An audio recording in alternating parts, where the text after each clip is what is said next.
Hi! If you grew up watching the Bugs Bunny cartoons like me, then you might have the impression that gravity only works if you walk off the edge of a cliff and look down. But in the real world, gravity is a force that exists among all material objects in the universe and attracts them towards each other. Without gravity, life as we know it on Earth would not exist. The Earth would stop orbiting the Sun and drift in different directions. The layers of the Earth, from the atmosphere to the soil and everything down to the crust, would drift away from the Earth. Even the Moon would drift away. So thank God for gravity. Back when a young Isaac Newton was sitting under an apple tree in his garden and an apple fell on his head, he concluded gravity must be pulling the apple down. But years later, Einstein had another theory. Gravity is not pulling us down, space is pushing us down. Einstein predicted that through gravity, objects actually warp the space-time around them, such that the movement of every object from a human to a supermassive black hole produces ripples in the space-time continuum. He used this analogy to explain it further.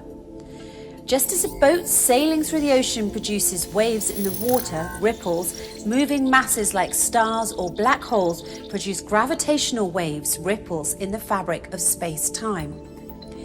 On February the 11th, 2016, David Reitz, the executive director of the Laser Interferometer Gravitational Wave Observatory, reported that researchers had detected gravitational waves that were created by the merging of two black holes. This is quite an historic detection by all accounts and confirms a major prediction of Einstein's from over 100 years ago. But what's even more fascinating is that the Quran spoke of gravitational waves over 1400 years ago. To more clearly illustrate what these gravitational waves are like, Einstein himself, as well as physics professors and teachers alike, compare the movement of spatial bodies to a child's bounce on a trampoline. And in verse 11 of chapter 86 of the Quran, it is written, "By the heaven which is characterized by its bounce." The Quran swears by this unique characteristic function of the heavens, or space, as we commonly call it, by alluding to the distinct movement, the bounce, produced when heavenly bodies move in space. Now, staying within the gravity family, let's take a look at gravity's younger, lesser-known brother, microgravity. Question for you. When I say the word astronaut, what's the first thing that pops into your head? I'm going to go ahead and guess it's not the word swimmer, right?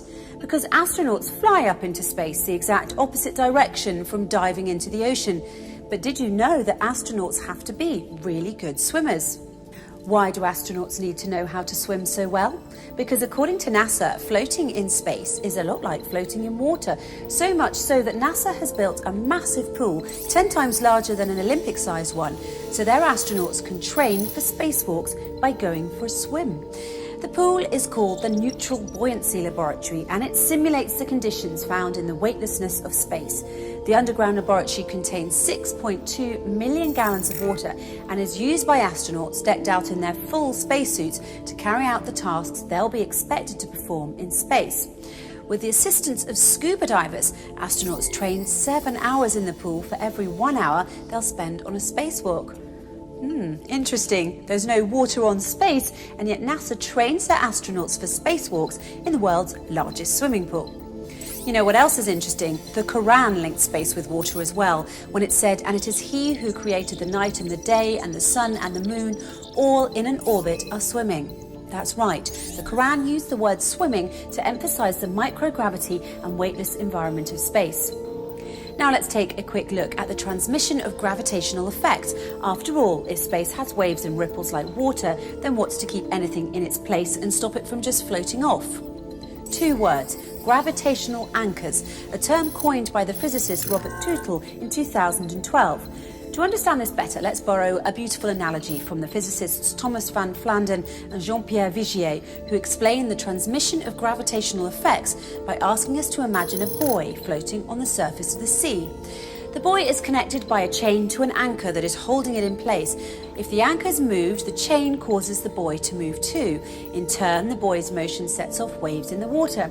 If we translate this analogy into gravitational language, the anchor is the source mass, the chain is the gravitational force, and the buoy is the target mass.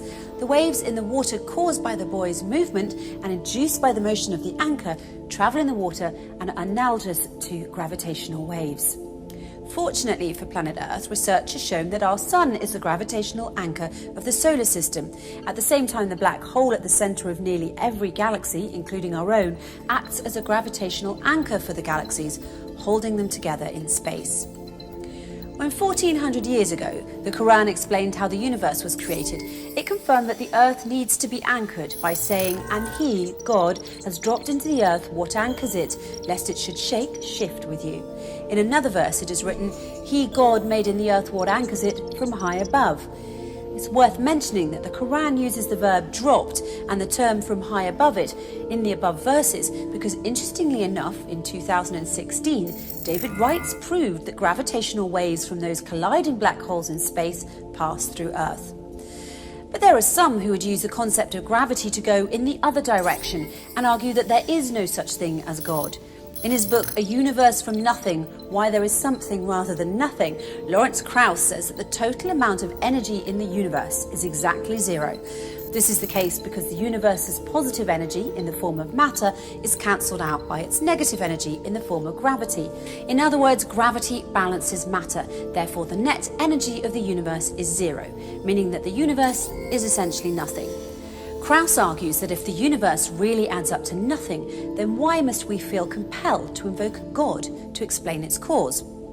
Well, don't worry, Mr. Krauss. When you say gravity balances matter, the Quran addresses this too. The Quran points out that what anchors the earth balances everything when it says, "We have spread out the earth and dropped into earth what anchors it, gravity, and caused to grow therein of everything, matter, in due balance." So, let's take a minute to appreciate this wonderful pull of nature we call gravity. Even though it often feels like gravity becomes 20 times stronger when your alarm clock starts to ring in the morning, without it, our world would quite literally be in chaos.